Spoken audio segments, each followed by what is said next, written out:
Assalamualaikum warahmatullahi wabarakatuh. Waalaikumsalam warahmatullahi wabarakatuh. Sebelum kita mulai pembelajaran kita pada pagi hari ini, sebaiknya kita berdoa terlebih dahulu. Ketua kelasnya agar persiapkan teman-temannya untuk melaksanakan pembelajaran hari ini. Silakan. Siap, doa mulai. Bismillahirrahmanirrahim. Raditu billahi rabba wa bil islami dina wa bi Muhammadin nabiyya wa rasula. Rabbi zidni ilma warzuqni fahma. Amin. Baik, selanjutnya kita absen terlebih dahulu ya. Ahmad Maulana Hadir. Mas Sama Hadirah Pak. Rahmatul Aulia Hadirah. Sofia Hadirah. Di Utami. Hadirah. Ada yang tidak masuk? Tidak ada Pak, hadir semua. Masuk semua, Pak. Alhamdulillah. Alhamdulillah. Selanjutnya kita mulai materi kita pada pagi hari ini ya. Siap, Pak. Ada yang sudah tahu materi kita pada pagi hari ini? Belum, Pak. Ya, yakni materi kita hari ini meningkatkan keimanan kepada Rasul-Rasul Allah Subhanahu wa taala. Ada yang sudah belajar dengan materi ini? Belum Pak. Belum Pak. Oke, Bapak terangin ya. Pengertian iman kepada Rasul Allah Subhanahu wa taala yakni Rasul Allah termasuk rukun iman yang keempat dari 6 rukun yang wajib diimani oleh setiap umat Islam. Yang dimaksud iman kepada para Rasul ialah meyakini dengan sepenuh hati bahwa para Rasul adalah orang-orang yang telah dipilih oleh Allah Subhanahu wa taala untuk menerima wahyu darinya untuk disampaikan kepada seluruh umat manusia agar dijadikan pedoman hidup demi memperoleh kebahagiaan di dunia dan di akhirat. Nah, pengertian Rasul dan Nabi berbeda. Kalau Rasul adalah manusia pilihan yang diberi wahyu oleh Allah Subhanahu wa taala untuk dirinya sendiri dan mempunyai kewajiban untuk menyampaikan kepada umatnya. Nah, beda dengan Nabi. Kalau Nabi adalah manusia pilihan yang diberi wahyu oleh Allah Subhanahu wa taala untuk dirinya sendiri, tapi tidak wajib menyampaikan pada umatnya. Nah, dengan demikian seorang rasul pasti nabi, tetapi nabi belum tentu rasul. Meskipun demikian, kita wajib meyakini keduanya. Nah, di sini dijelaskan di firman Allah Subhanahu wa taala, dan kami mengutus para rasul itu melainkan untuk memberikan kabar gembira dan memberikan peringatan. Barang siapa yang beriman dan mengadakan perbaikan, maka tidak ada kekhawatiran terhadap mereka dan tidak pula mereka bersedih hati. Quran Surat Al-An'am Surah ke-6 ayat 48. Ada yang sudah hafal dengan nama-nama Nabi? Belum, Pak. Ya, ada yang tahu Nabi-Nabi kita yang kita ketahui jumlahnya ada berapa? Ada 25. Ya, siapa yang bisa menyebutkan satu persatu? Ada yang bisa? Lupa, Pak. Coba yang ingat siapa? Silakan saudari Tri Utami. Adam, Idris, Nuh, Hud, Saleh, Ibrahim, Lut, Ismail, Ishak, Yakub, Ayub, Su'aib, Zulkifli, Yang ke-14 Musa. Musa, Harun, Daud, Sulaiman, Ilyas, Ilyasa, Yunus, Zakaria, Yahya, Isa, Muhammad sallallahu alaihi wasallam. Ya, baik, terima kasih pada teman kita. Dihapus untuk Tri Utami. Lanjut ya. Ya.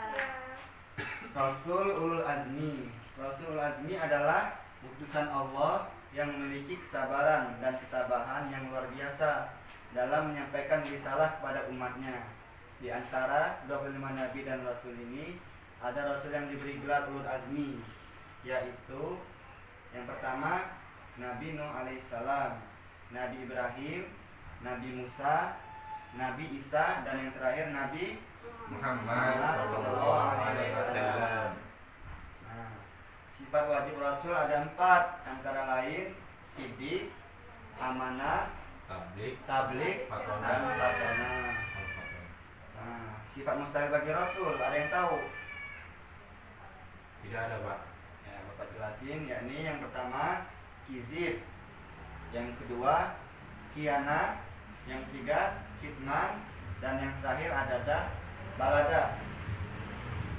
Mukjizat Rasul, mukjizat sebagai bukti kebenaran bahwa yang membawanya benar-benar Rasul utusan Allah Subhanahu wa taala. Dan yang kedua, mukjizat sebagai senjata yang digunakan oleh para rasul untuk menghadapi dan mengalahkan musuh-musuh yang menentangnya. Sampai sini ada yang belum paham? Apakah bisa dilanjut? Insyaallah paham, Pak. Ya, Bapak lanjut ya. Siap. Nah, pada dasarnya mukjizat dikelompokkan menjadi 4 macam. Yang pertama, mukjizat kauniyah, yakni mukjizat yang berhubungan dengan peristiwa alam, seperti terbelahnya Laut Merah dengan tongkatnya Nabi Musa alaihissalam. Dan yang selanjutnya mukjizat syahsiah, mukjizat yang keluar dari tubuh seorang rasul, seperti air yang keluar dari celah-celah jari Nabi Muhammad sallallahu alaihi wasallam. Nah, mukjizat salbiah, mukjizat yang dapat menghilangkan kekuatan, seperti Raja Namrud membakar Nabi Ibrahim alaihissalam, namun api yang membakarnya tidak mempan. Dan mukjizat selainnya itu mukjizat akliyah, mukjizat yang akal atau rasional, yaitu Al-Quran.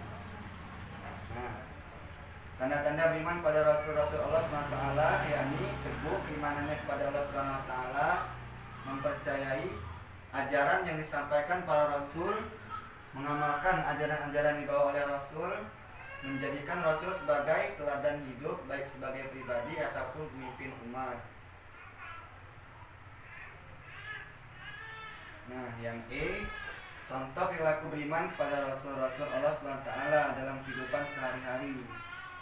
Di sini ada mengajak manusia mengakui kesabaran Allah SWT, menjelaskan pada manusia tentang cara-cara memuliakan dan membesarkan Allah SWT dalam bentuk kegiatan ibadah, mengajak manusia untuk memilih akhlak yang mulia, menjelaskan aturan-aturan kehidupan manusia, mendorong manusia untuk gigih dan giat berusaha mencapai kehidupan, dan yang terakhir mengajak manusia untuk memalingkan hawa nafsu mereka dari mengecap kelezatan dunia yang fana untuk mencapai cita-cita yang tinggi. Mungkin sampai sini ada yang kurang jelas atau kurang paham? Apakah sudah jelas semua? Ya, jika sudah paham, Bapak akan memberikan pertanyaan-pertanyaan yang telah Bapak sampaikan tadi. Yang bisa menjawab akan Bapak beri nilai absen. Jadi siap-siap ya. Dengarkan baik-baik. Soal pertama yakni sebutkan sifat wajib Rasul.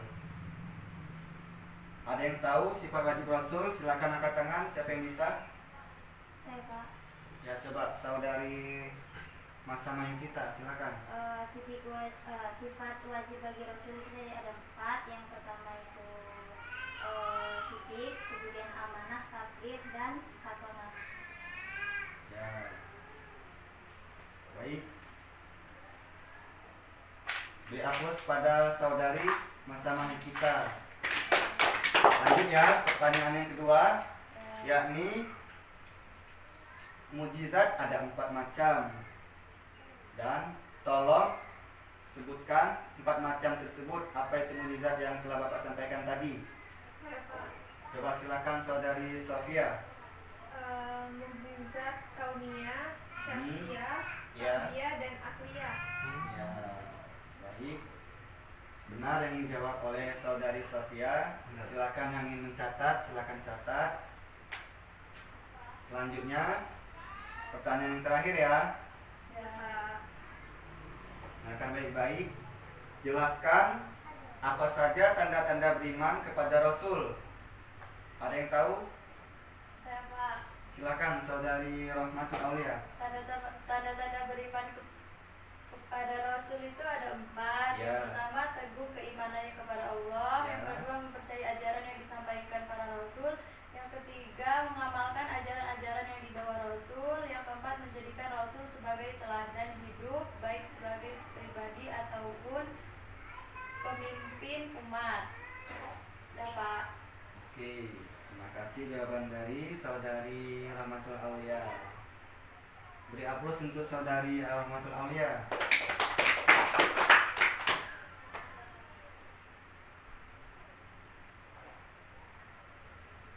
Jadi cukup sampai sini materi kita. Nanti minggu depan akan kita lanjut materi yang selanjutnya. Insya Allah minggu depan Bapak akan mengadakan UTS. Nah, silakan dipelajari materi-materi yang Bapak jelaskan tadi. Yang mencatat atau yang mendengarkan, silakan dibaca-baca di rumah, dipelajari ya. Siapa? Insya Allah minggu depan kita TS.